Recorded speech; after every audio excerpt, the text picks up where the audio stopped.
سرخط مهمترین خبرها: نظامیان روس شهر خرسان را ترک می کنند. نرخ پتن در مسکو باز هم بالا می رود و نزدیکانش گفتند پای محمدی رحمت الله از حرکت مانده است.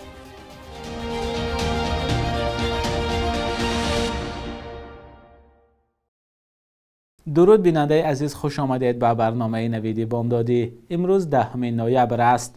وزیر دفاع روسیه سرگئی شویگو فرمان داده است که نظامیان این کشور قسمت راستی دنیپر را در خرسان ترک کنند و به ساحل دیگر سفربر شوند. این تصمیم در پی پیشنهاد فرمانده ارتش روسیه در اوکراین ژنرال سرگئی سورویکین گرفته شده است.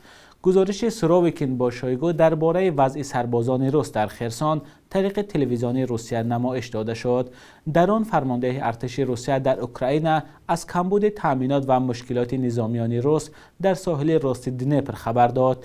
میدانم که این قراری ساده نیست، ولی در عین زمان ما جان سربازان و قابلیت حربی خود را حفظ میکنیم، افزود ژنرال روس. شویگو این پیشنهاد را قبول کرد و فرمان داد که نظامیان به ساحل دیگری دنیپر برده شوند. برخی این را به معنای دست کشیدن روس‌ها از شهر خرسان دانستند. قبلا وکیل شورای ولایت خرسان سرگئی خلند گفته بود که نظامیان روس قبل از فرار پلها را ترکانده و خرابکاری میکنند. شهردار مسکو نرخ پتن برای سال 2023 را اعلان کرد. طبق نرخنامه نو سال آینده مهاجران برای کار در شهر مسکو هر ماه 6,000 روبل می سپارند. سال روان نرخ پتن در پایتخت روسیه 5,900 روبل بود. شهردار مسکو گفته است سال روان معاش مهاجران بیشتر شد و بالا بردن نرخ پتن هم به همین خاطر است، اما مشخصا گفته نشده است که در کدام بخش ها درآمد مهاجران افزایش یافت. در شهر مسکو هزارها مهاجران از تاجیکستان نیز کار میکنند. مهاجران تاجیک بارها از گران بودن نرخ پتن در روسیه شکایت کردند. برخی مهاجران به خاطر خلاص شدن از سپاریدن مبلغ پتن تلاش میکنند شهروندی روسیه را صاحب شوند، هرچند بعد آغاز حمله روسیه به اوکراین تعداد خواهشمندان گرفتن شناسنامه روسی کم شده است. وزیر اطلاعات ایران تلویزیون ایران اینترنشنال را که با زبان فارسی برای مردم ایران و تاجیکستان و افغانستان برنامه پخش میکند یک سازمان تروریستی اعلان کرد.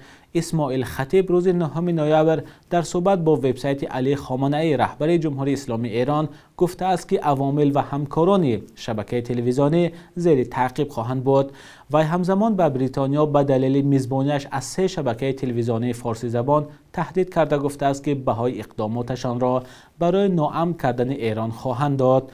حمله بلندپایه‌ترین مقام اطلاعاتی جمهوری اسلامی ایران یک روز بعد آن صورت گرفت که ایران اینترنشنال در اعلامیه از تهدید سپاه پاسداران علیه 2 خبرنگارش و خانواده آنها خبر داد. جنگ در اوکراین نه تنها حیات انسانها بلکه جانوران را هم آسیب رسانید. در بعضی حالتها جانوران هم پناهنده شدند. الکسی کاوالنکو حالا شیرانی را نگاهبین میکند که هنوز 8 ماه پیش خانه‌شان در باغ جانوران بیوپارک ادسا بود. در این باره خیرمان بخازاده گزارش می‌دهد. وقتی روسیه به هیچ دلیل به خاک اوکراین حمله کرد، 10 شیر هم تحت خطر جنگ قرار گرفت. با شروع جنگ سرمایه گذاری به باغ جانوران خاتمه یافت و مؤسسان آن حیران ماندند که چگونه این گربه های وحشی را با غذا و گرمی تامین میکنند. به ما هفته 800 کیلو گوشت در کار است. وقتی نظام پیشینه تامینات خراب و مبلغ گذاری کم شد، وضع ما خیلی دشوار گردید. سازمان جمعیتی حامیان حیات وحشی به کمک شتافتند. این تشکیلات هنوز از سال 2014 به جانوران اوکراین یاری میکند.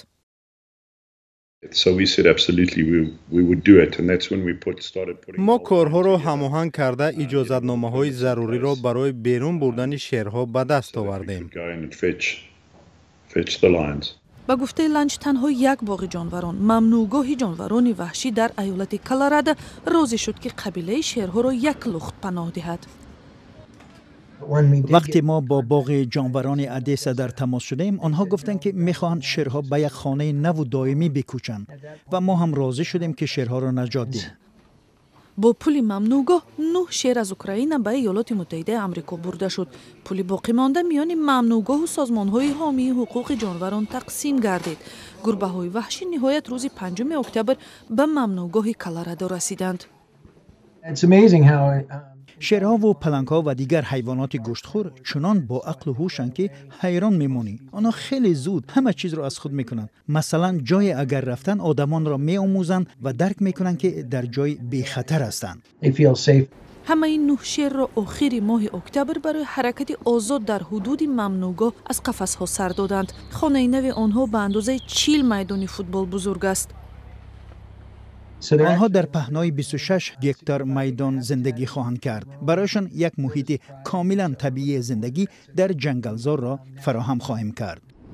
رئیس باغ جانوران بیوپارک ادسا دمیترو الکساندروف میگوید حیوانات هم باغ‌های جانوران و هم جنگلزارهای اوکراین عیناً مثل انسان‌ها جنگ و تیر و توپ را در تن خود احساس می‌کنند. از کمبودی غذا و برق، از نبود گرمی و آب تازه اذیت می‌شوند. ولی برای 9 شیری که از ادسا به کلرادو کوچیده است اکنون زندگی نو و خرمی در پیش است. پیوندان محمدی رحمت الله که زمان او را رهبر سلفی‌های تاجیکستان نام بردند ادعا دارند که پایهایش از حرکت مانده است. وی روز 2 نوامبر بازداشت شد. محمدی رحمت الله سال 2016 به 8 سال زندان محکوم شده. سال پیش بر اساس قانون عفو پیش از مهلت رها گردید. سبب بازداشت دیگر بارش معلوم نیست. یکی از نزدیکانش که نخواست نامش برده شود روز 9 نوامبر به رادیو آزادی گفت محمدی رحمت الله وقتی دیدار در بازداشتگاه شکایت کرد که پایهایش از کار مانده است و راه گشتن نمیتواند. مقامات تفتیشاتی سبب بازداشت و بیماری این روحانی را شرح ندادند. به قول پیوندانش مقامات هنگام بازداشت گفتند که بر اساس حکم دادگاه او حق صحبت‌های دینی را نداشت اما به کارش دوام داد. آنها باور دارند که در هیچ جا شاهد صحبت‌های دینیش نشدند. مارک زوکربرگ رهبر شرکت متا و مالک شبکه‌های اجتماعی فیسبوک اینستاگرام تصمیم گرفته است که بیش از 11,000 جای کار را اختصار کند. این نخستین اختصار گسترده کارمندان در تاریخ متا شمرده می شود. سخن از 13% جایهای کاری در شرکت می رود. زوکربرگ وعده داده است که برای آنهایی که جای خود را از دست می دهند در حجم معاش 3.5 ماه جبران پولی پرداخت کرده می شود. اختصار کارمندان در شرکت‌های دیگر تکنولوژی نیز مشاهده می شود. برای نمونه شبکه اجتماعی توییتر بعد خریداری شدنش از سوی میلیاردر ایلون ماسک اعلام کرد که 50% کارمندانش را جواب داده است. بخش یک روز تاریخ در تقدیم خرامان بقازاده را ببینید که مهمترین تحولات تاریخی در روز 10 نوامبر را فرا می‌گیرد.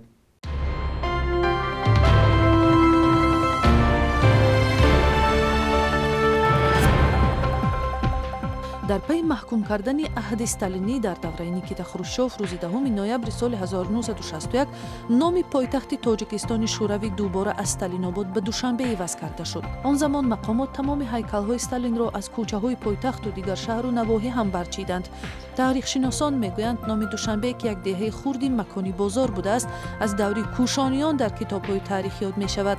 دوشنبه 14 اکتبر سال 1924 پایتخت جمهوری مختار شوروی سوسیالیستی تاجیکستان انتخاب گردید. 10 نوامبر در تاجیکستان روز میلیسه است. تاریخ میلیسه تاجیک عملاً از سال 1917 وقتی اولین جزء و تام‌های کارهای داخلی سرخ در خوجند تأسیس یافتند آغاز می‌گیرد. در تجلیل عید میلیسه سال‌های گذشته پرزیدنت امامعلی رحمان در برابر ستایش از مبارزه با جنایتکاری با وجود شکنجه و قانون شکنی‌ها در میان ساختارهای حفظی قانون تاکید کرده است. 10 نوامبر سال 2018 در جشن عید پلو در دوشنبه که عنعنه هر ساله تیرماهی شده است بینظمی رخ داد و مردم زیادی جمع شده به دیگ کلان آش حمله کردند. آش 1 تنه‌ای با زحمت 8 ساعته 6 آشپز تهیه شده در 20 دقیقه با سبب بینظمی‌ها خالی شد. بعد این هر جشن عید زیر نظارت قوی مقامات برپا می شود. قرب روبل روسی و دلار آمریکایی شبانه روز گذشته تقریباً به تغییر بود. صبح امروز در بانک‌های تجارتی تاجیکستان 1000 روبل روسی 162-163 سامان ارزش دارد. 100 دلار آمریکایی باشد به 1060 سامان عوض می شود. قرب رسمی بانک ملی تاجیکستان برای امروز 10 نوامبر چنین تعیین شده است.